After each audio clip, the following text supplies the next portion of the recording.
Liquid and Dignitas. Who's it gonna be, Jet?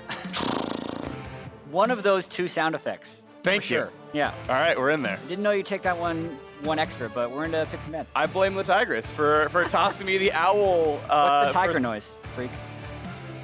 Rar. Okay, close enough. Yeah. I mean, look at like. We weren't ready for that one. No, look Yeah. at the start of like 1/10 of all movies, and you'll hear the like. I know Oh, it's the probably- MGM roar. It's a lion, Yeah, I think, okay. but yeah, it's okay. We're at a champ select Team Liquid 3-6 in the first round robin. It has been a slow start, but we'll see if they can pick themselves up from here. Up against Dignitas, who's done reasonably well here. 5-4 is close to the top. Look at these 80 carry bands from Dig. Is Sure. Varus going to be next? They're just telling him, hey, dude, I play wanna see a Asher Varus Senna band. again. I mean, yeah, because like Varus Tom Kent would still probably be lane dominant, but with Ornn up, you can see what they have to do. Yeah. Otherwise, it would just be a first pick, and you don't want to give that over to Impact. Yumi's up. Yumi's definitely a big deal. Very It's strong true. champion. I'm trying to think of all the other like super duper power picks that Yumi are on the Ezreal pad. would work. Misfortune, another top tier 1 as well. Okay. And MF honestly does have good mid to late game damage output. Oh, yeah. She's just not as evasive, right? When you're Yep. relying on Doublelift using every mechanic but flash to live, MF doesn't have those. Yeah, so now the ball is in Dignitas' court to see if they want to do something with the Ezreal Yumi, because I was actually talking with Prawley about this off camera before the show started, and he thinks Yumi is beatable. I also think Yumi is highly prioritized, but it does force you to play a certain way.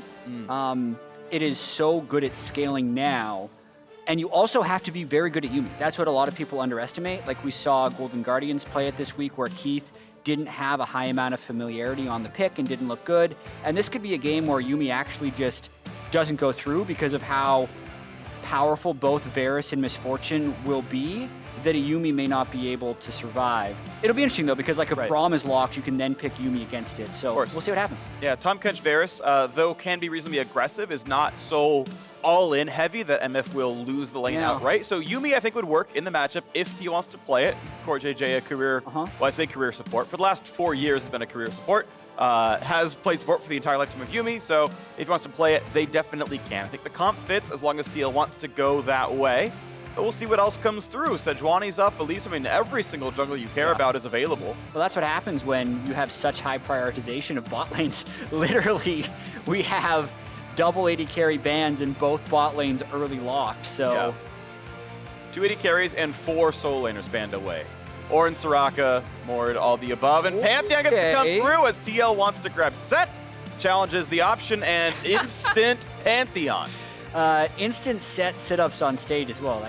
I'm not sure if we've done that before in the LCS broadcast, but it was a nice touch. Good. First time, I'm just told. All right, good to know. Good stuff. Good to know. We got every stat ready here. Thank you. That's beautiful stuff. So now we get to see the second round of bans coming through. Dignitas dropping away some mid laners. Pantheon, I think, is very flexible. We've seen Triple him. flex. Yep, top jungle and mid, and all 3 of those roles are open. So if TL hard bans one of those roles, you can easily see Pantheon just fill that one and feel comfortable regardless. Really worth reiterating, every single jungler finally at least ban comes through, but otherwise every jungler is available. Yeah, I mean, looking at what has been locked so far for Dig, Pantheon is not a particularly great late game champ.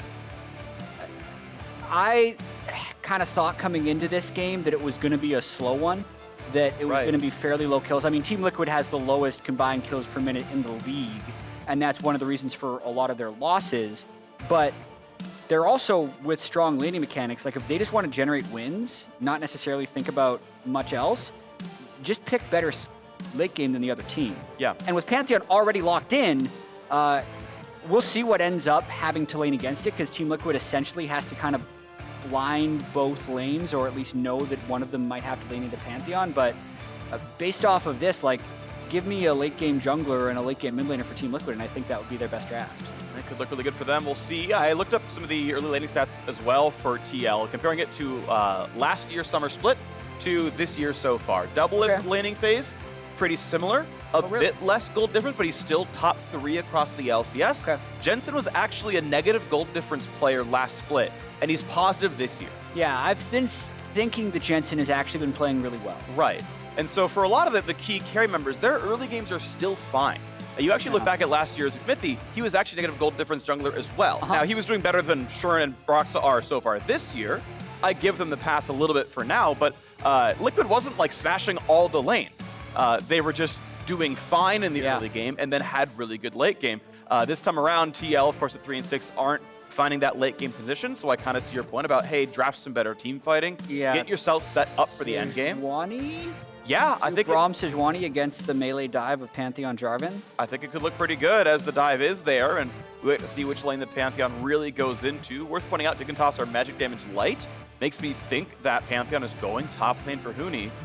I don't know what Pant set looks like normally, but they're going to go Lee Sin here. So Broxah finally doubling up on a champion. A second Lee Sin game now of his Team Liquid career. And he's going to hope that his early game is better than what he's been right now, which is worst in the league. It is Broxah Lee Sin for sure. It's his best historical champion.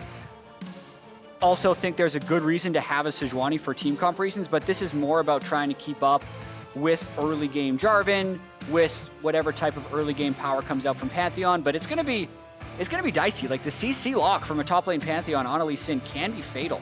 So it's gonna be difficult, I feel like, for Team Liquid to generate fights and engages, whereas Dignitas has Panth, Jarvan, Varus to go with. So also wanted to point out the Froggen Victor. It's because of an Orianna ban.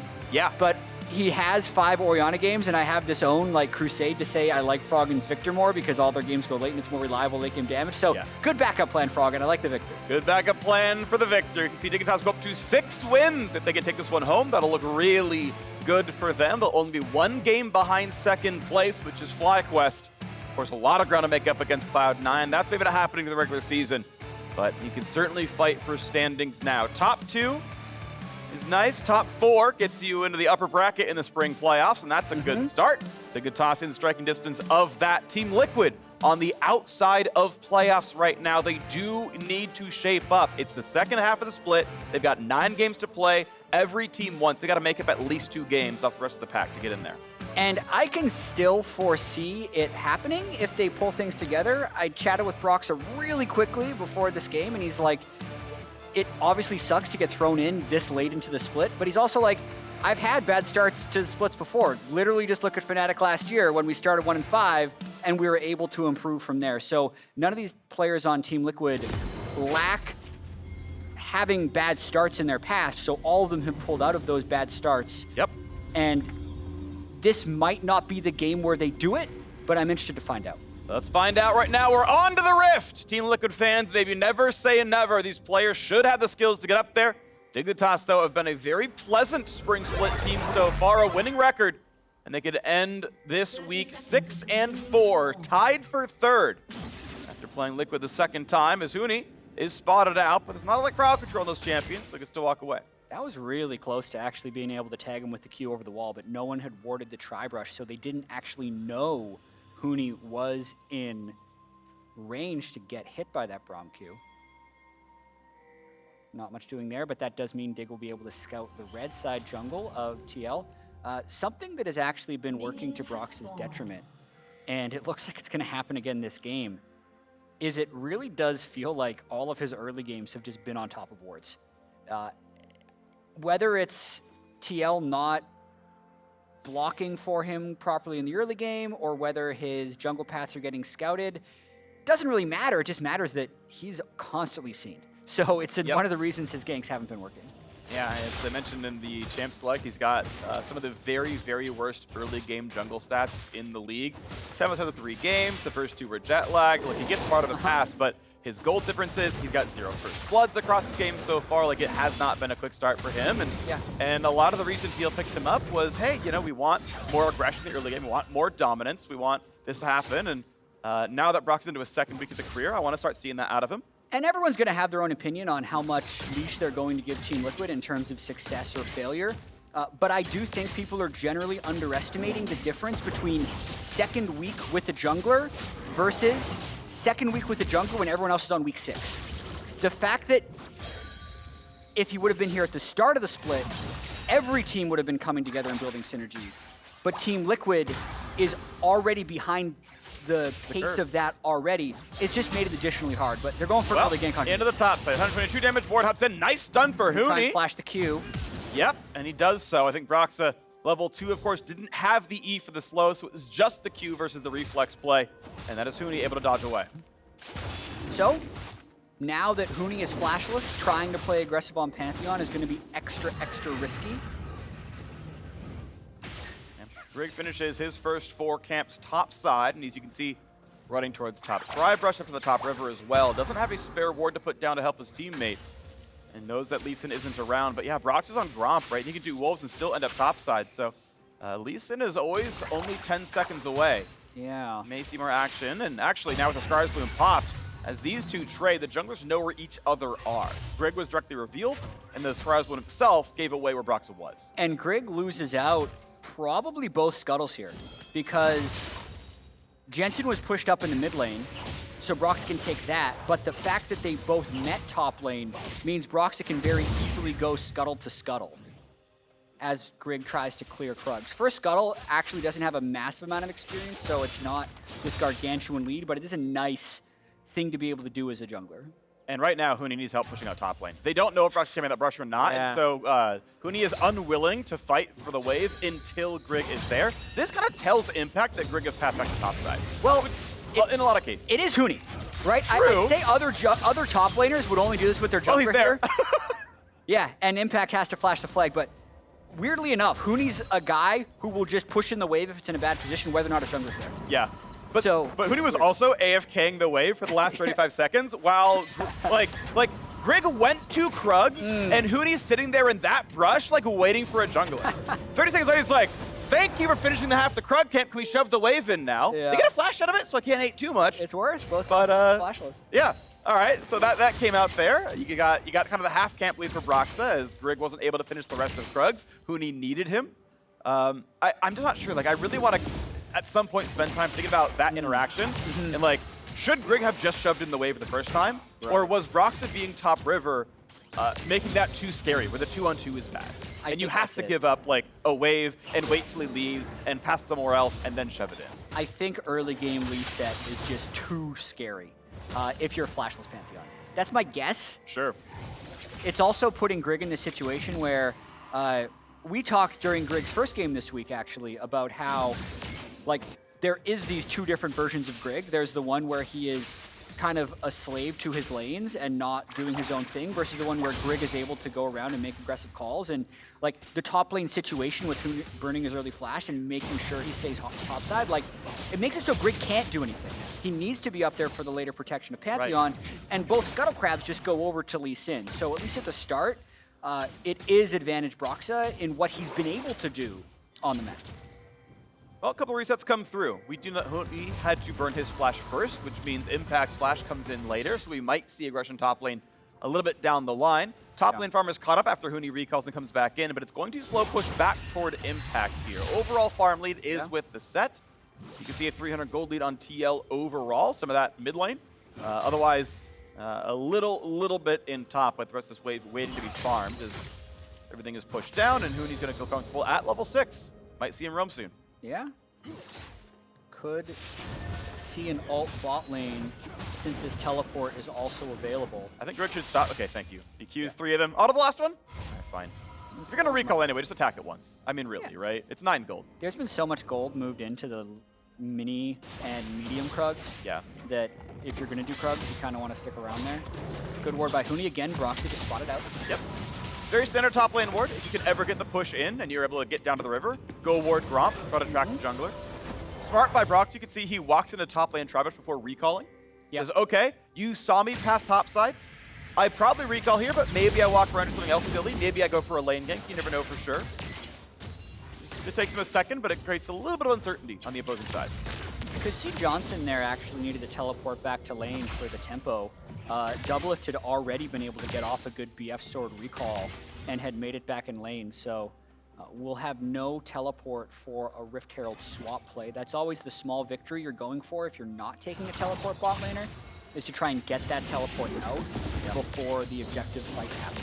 The small benefit of MF as well, 63 movement speed out of combat, more or less, with your W. And now as they look, ooh, that is Broxah seeing Grig. Equal level in these players, but Jensen's come out of mid lane first and can threaten with that bubble to find This some could kind of be a play. big fight. Definitely could be. The recalls are already in. Jensen pushed back. 1,500 health on this Drake.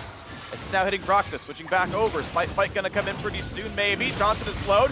TP's coming in. They found the root, though. Bullet time over the top, and a first kill comes in to fight in as well. Look at the fight for Dignitas. 2 for 0. The dunk of the backline is very big, but CoreJJ drops as well. Finally a kill on the board for Set, and his flash is out for Dignitas. Nice knock-up in for Grig. Jensen finds one. Flash to safety. Now Aphromoo's in danger. Has to put up the shield, but Doublelift so easily gonna kill his ex-lane mate. There's no way out for that one. And his team Liquid now picking up 3 kills on the back half.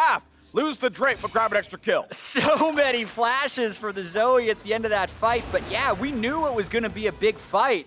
The thing to point out is the Smite Steal did go over to Grig, so that is Cloud Drake for them, and they got a kill onto Broxah, so he's going to be waiting until level 6. But the eventual fight went to Team Liquid. Watching this one more time, both junglers end up getting put in a bind because they kind of need to take this Drake. Stronger focus by Dig to actually kill Broxah at the start, but then you're dealing with a level 7 Set who gets a big ultimate off as his Conqueror proc. So Impact is the one who ends up kind of carrying that fight for TL, even though the steal does come through for the Dignitas squad. And then once it's split up, it's just easy kill for Doublelift on the top and some flash funness on the bottom.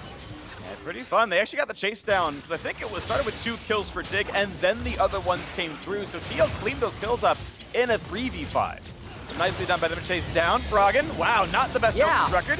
Spent a lot of time in bad teams. Now the team fight comes in again. Great rumble. Aphromoo very, very low. Flash to safety. Here comes Panther over the top. Gets some backline access. Doublelift does go down, but already a double kill for Jensen. The chase down. Grig is gonna drop, and Team Liquid get a 3-for-1 team fight. Yeah, a couple donations there by Dignitas when you're Pantheon ulting into one of those basically lost fights. Huni actually ends up getting a 1-for-1, but far more kills coming through for TL. I'll have to see what the map state was when Dig started that Herald. Like, yes, they were able to get it, but they were not in position for the fight. And Gravity Field stops him mid-Q. That could have been a kill for Broxah, I think. Oh, man. If you waited on the Q, that was maybe an execution, but now Huni wants in. Empower Qs in 1 second. Bam! Bunch of damage. Ease forward. Kick back, but Froggen's almost in range. Think they can He has this snipe! Ooh, gets a bit of damage. Jensen just gets away. Whew. Yeah. Big bounty on Jensen as well. He's starting to get a few of those Zoe kills. It's going to make it really difficult for Froggen to lane against it at this point. But Dig is pushing the tempo. I mean, Huni on Pantheon is making stuff happen.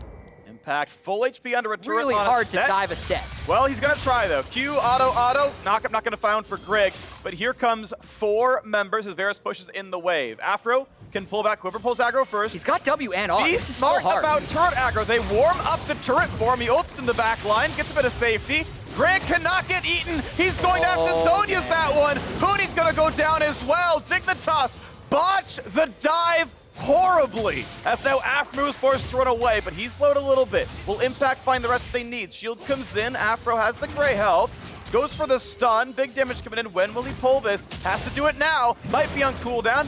Here comes the second Q. Goes in for the punch. And Aphro won't quite die. He stopwatches. There's no skill shots left available, but Dignitas just give away a 1-for-0 and lose 2 stopwatches. I thought Broxah was going to die on that, but if you look at the overall tempo of the map now, it's hugely in favor of Team Liquid. Yes, it was a botched dive, but Impact played that about as immaculately as he could have, utilizing his R and W, never wasting his W until it was going to give him a large amount of shield and damage. That whole time, Freak, Doublelift was pushing bot. So not only did Impact get further and further ahead of Huni, who, by the way, is at 44 CS, 11.5 minutes into the game, it also meant Doublelift got an XP boost. So this is one of the best early games TL has had all year based on results. Watching it again, it's just super, super hard to dive a set. Like, unless they can actually CC block him. Just wait. Don't pull turret aggro. Wait till the wave is pushed in. Yep. Grig go for the turret. Aphro take the turret. Now the turret's warm, by the way, so it does 25% more damage. And so Grig has a stopwatch. Yeah. And Huni's already low. And no one can chase through, because no one actually has the damage to kill him, right? They're running a Cinder Hulk Jarvan with a Phage Pantheon, a Tom Kench, and an Unblade of the Ruin King Varus. That is actually not enough damage to kill a set, weirdly enough. Nope. At least not when the turret's helping that much. So, Herald is summoned topside. That is one thing that Dignitas got, and they will be able to knock down this turret as a result. Gold is shared across everyone. Grig stayed within the extended radius of gold, and the support, of course, in melee range there as well. You see Teal getting pretty close down to the side. The turret's going to drop before too terribly long, and that's without Herald, because, again, we talked about what happened earlier, where Double didn't have to join the squad, but Dignitas are still pushing. You don't always get to see the second turret attempt, and this is going to be maybe a decent dive. He's going to land, pulled back in. Huni's going to feel fairly safe. Chopped up the drop turret aggro, and with the new wave, they will get a second turret. So positive stuff for Dignitas, gets 2 turrets on the board. Yeah, first turret bonus, as well as a 2-for-1 on those turrets. Feels pretty good temporarily, but again, that gold is spread pretty evenly, whereas Doublelift was able to farm pretty well, and this means an Ocean Drake goes over to Team Liquid. So nice, but still a lot of catching up to do for Dig as baby. Good cleanse. All right, Froggen is safe. You mentioned the specific gold on Doublelift. He's 500 over Jensen, and Jensen has 3 kills. That is turret gold at work for you right there. So MF definitely coming online.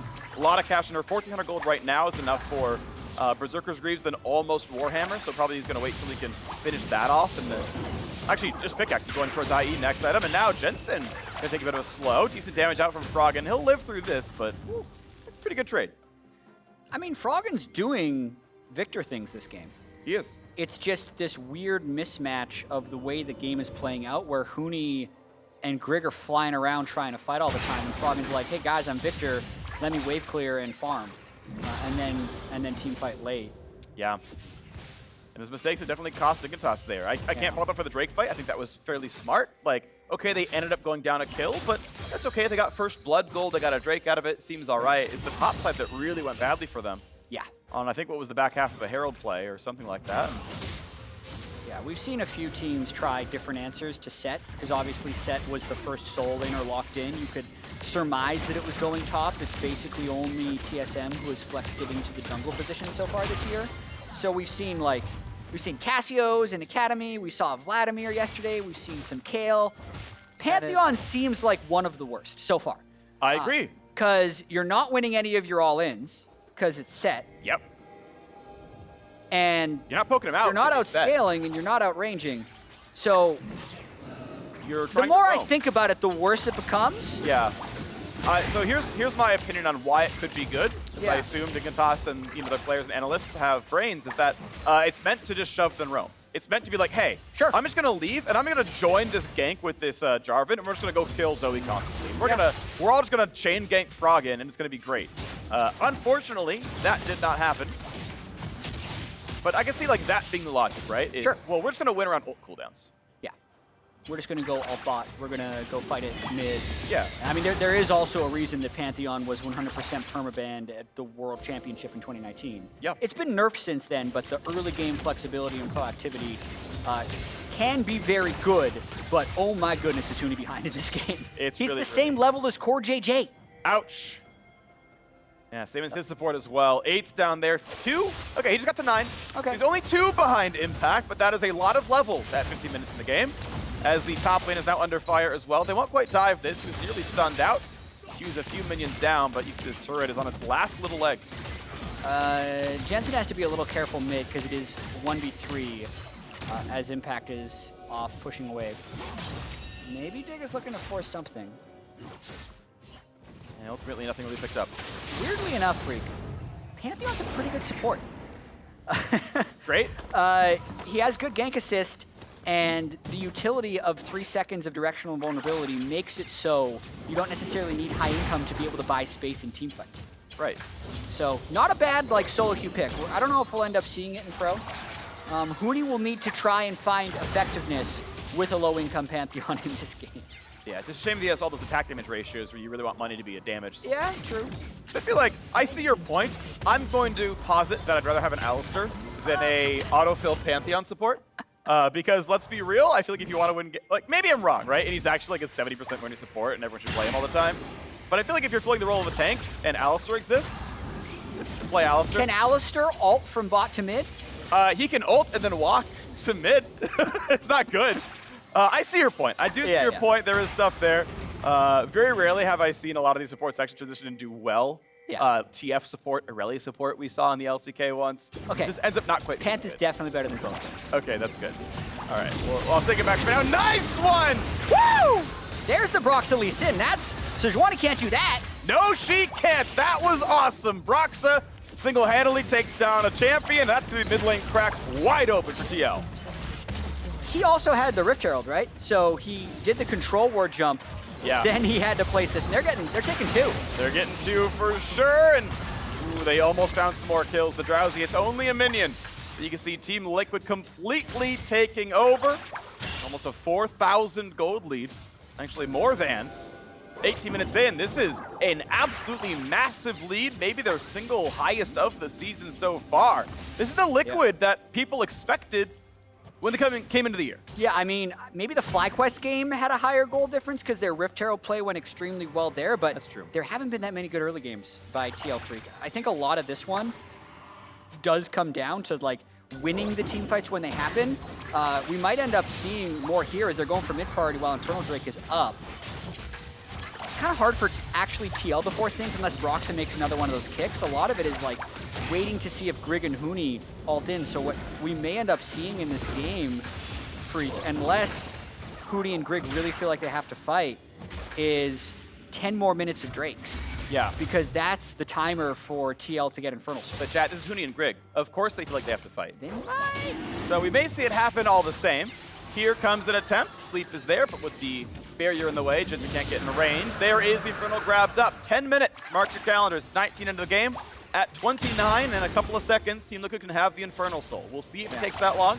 We'll see how the game plays out. Liquid can keep moving across the map, right? Like they're denying vision in the jungle, they're stealing blue, they're pressuring top lane turrets, so they're gonna try and get the outers down so that they can have 6 turrets down by the time these Drakes, but my gut is telling me that unless Dig try and engage, we're probably not seeing many more kills until the next 2 Infernals. Very likely. I know your point about waiting to see if it's going to be Grig or Huni to start it, and maybe it will be at some point. And we'll see how close the farm gets. We'll also kind of mark the calendar and say, okay, look, it's a 5,000 gold difference. So if there isn't action, is TL growing the lead by catching more waves or knocking down more turrets or, you know, poaching camps in the jungle? That's one other thing we'll track, but that's going to be kind of our inflection point right now as we crest 20 minutes into the game.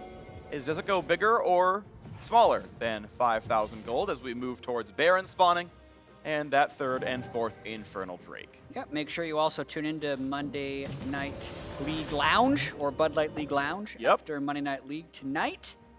Twitch.tv/Bud Light. There you go. There you go. I too can read chat. We have proven that we are both literate. Also wanted to point out the nice synced recall by TL right there. Everyone made sure to pick up control wards. I would say that the 2 control wards on everyone would have been the coach's call, but the player's call said, you know, I'm just going to make sure I have at least 1.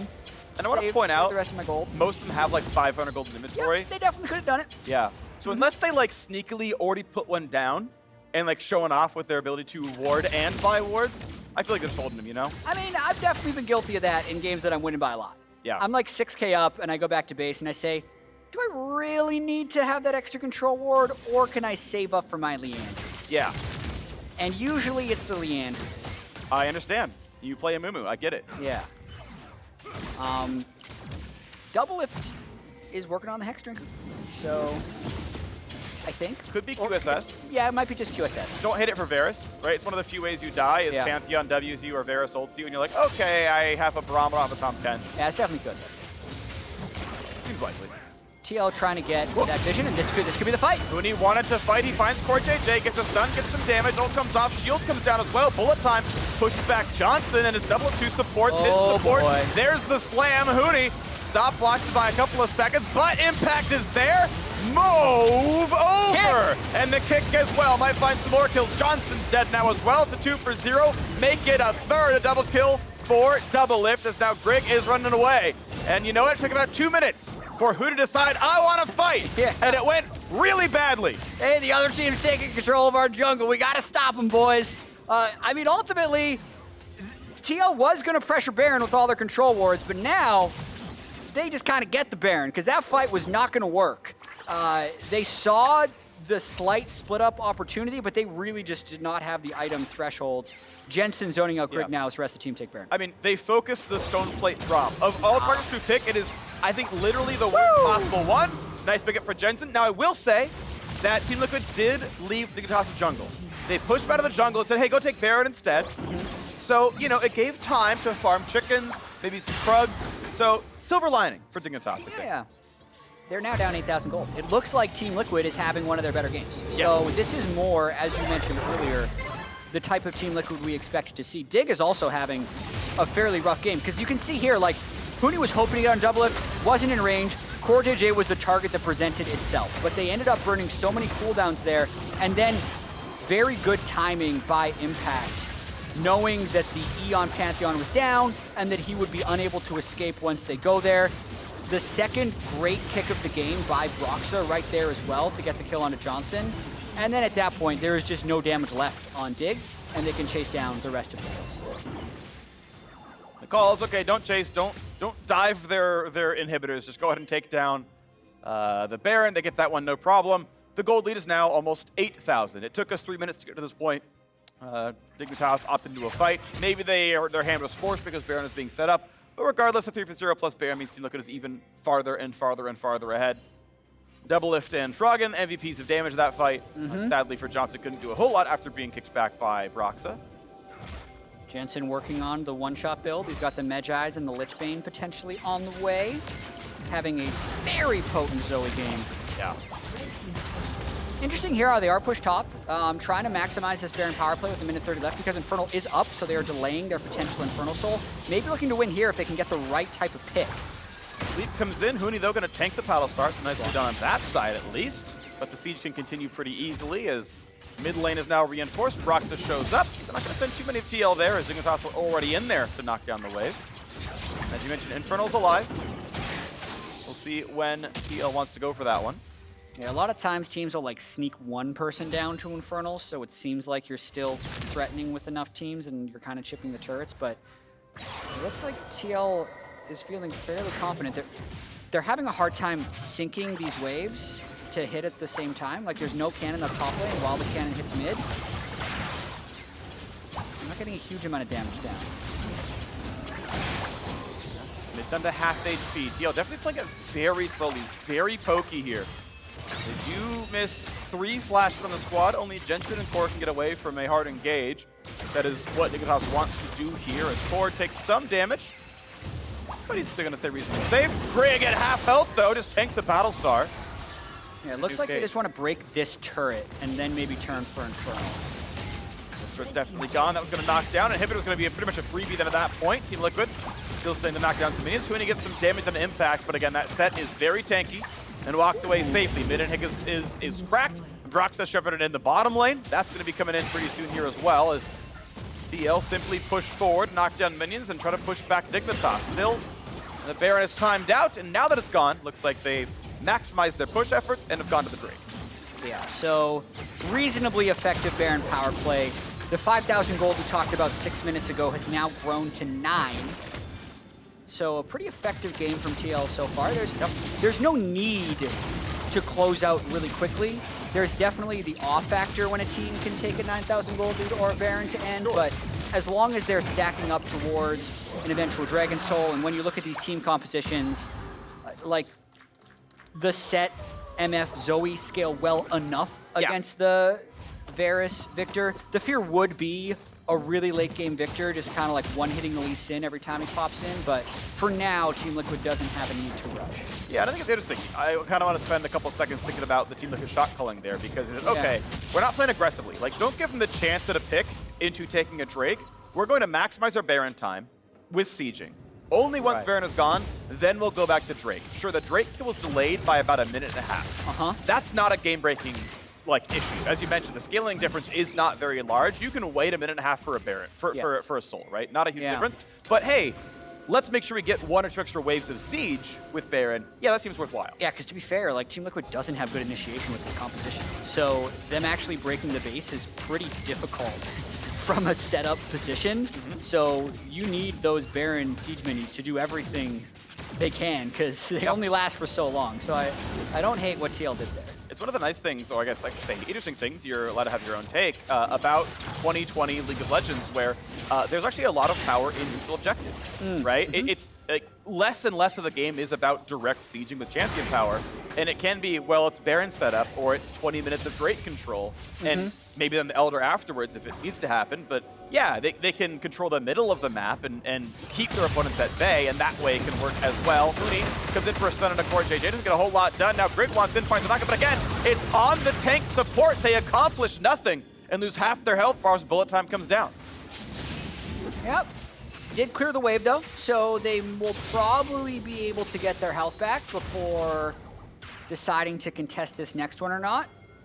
They might be ulting in here. Huni's thinking about it. They're going. Is in the bottom lane. This is now the go moment. Can it work now for Dignitas? The Cataclysm in the back line. Big damage over the top. Jensen jumps out. It's a 1 kill, but now traded back. Huni's going to be dropping probably as well, as Dignitas now only have 3 versus 4. Kiting away as best they can. Getting a bit of damage down as the bottom turret is broken here as well. 1 for 2. The divers do die, but it has repelled the TL push, and the turret's alive. The extra benefit is they took 10 stacks off of Jensen's Soul Stealer. Yeah. They got that Zoe down, and he had a pretty sizable bounty, so not the worst. The problem, though, is Baron is up, and the enemy jungler is down. So TL can just do it. Yeah. In terms of raw gold value, I think Dignitas with a shutdown there as well arguably won the fight in gold, but the game is not just gold, it's also map positioning, champions alive, and as you mentioned, Baron is on the table. Aphromoo would need a miracle to steal. I don't think it's going to happen. Q's going to land, get away from now. Baron goes over yet again to Team Liquid. Second Baron of the game, only 1 inhibitor turret remaining, and 2 minutes left for Infernal. Watching this one more time, you could see Dig coordinating with the Huni off the base, and it's timed really well, actually. Jensen had just shifted in with his R, so he's doing everything he can to escape, and they are able to burst him down, right? With the Victor following up on top of Pantheon and Jarvan, but they're also in the situation where they're diving past a set. So once you push that far, no one else can pass the set line that Impact is holding. 1200 damage. Plenty done there. And hey, good damage by Jensen with the poke before that point. But yeah, pretty spread out damage fight this time for Dignitas. Huni did get the shutdown gold. 1,000 went to him. Sadly for Froggen, only assists on the board. I think that 1,000 would have been pretty nice. It would have meant the first half of the death cap, which would have been pretty valuable. Another poke there. Froggen's at half HP. If that Q landed, Broxah kills him probably. Well, Tom catches there, so maybe not. But now Grig has to walk backwards. His mid is under fire, or sorry, top is under fire as well, as that turret is cracked. Top and Hib's going to fall here as well. The Baron buff in full use. And we're only 30 minutes into the game, and TL basically has ended it already. And I think we're going to see a final fight here, because they're going to try and roach it over to some third and hit where they don't have minions. And the only way Dig can stop them is by actually fighting, and Huni's sitting on the fountain, so watch for that Pantheon ultimate. We might see the final fight. They know it's flashless MF, flashless Zoe. It's got to be the target. Grig marked by Impact. Here comes Pantheon. Decent damage. Who can they find? There's a stun on the 1, but he gets right away, and he's going to stay alive. They're still going to go for it. They can. Impact could be a big threat and get some damage across. Grig forced out, never even able to ulti, and Huni now drops as well. Good peel for Team Liquid. They win the fight. They'll claim the bottom inhibitor, and they'll reclaim mid. CoreJJ peeled Doublelift well, but Impact actually won that fight. He held off the entire Dignitas backline. Has set Sterix Gage, Gargoyle Stoneplate, just bought the maximum amount of time as the third inhibitor is broken, and this could be the final push as the super minions stack up. They find the potential sleep. Will there be follow through? Tom Kent denies that one, but the turret is gone, and only 1 is left. 5v4. Grig tries yet again for ultimate EQ, but Broxah finds that kill, his first of the game, and now the fight continues. 5 versus 3. Turrets are gone. The flash in for CoreJJ wants to have another kill. There's the pullback for Impact, and he's got himself yet another kill there. 5-0-7 on the set. As now Dignitas are forced to run. The Victor will be asleep, takes a big chunk of damage. The Nexus falls, and Team Liquid improves to 4 wins.